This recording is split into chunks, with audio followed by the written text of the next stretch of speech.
Ազգի ճակատագիրը որոշի, ուրեմն նա Ռոբերտ Քոչարյանից պահանջի ինքը ինչ նախագծի,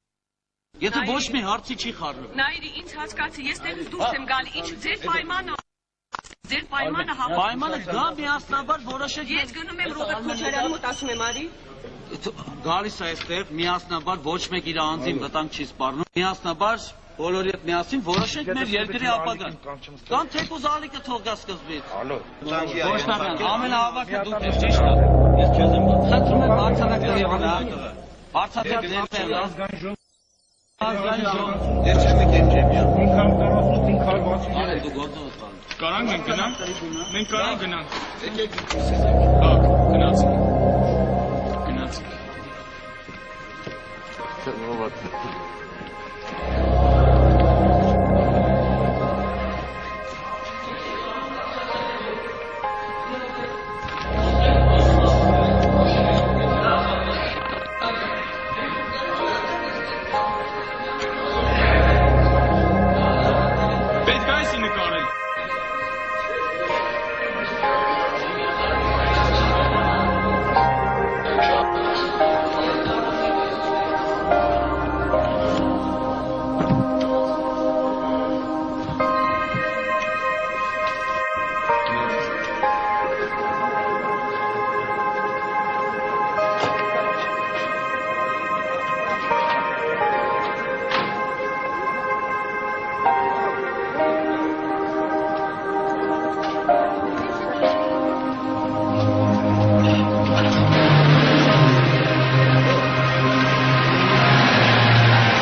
Ուրեմն նրանք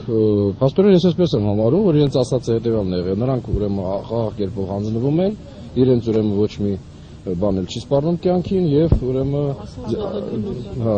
փաստաբաններով եւ այլն։ Սա է եղել պայմանը վերջի վերջո։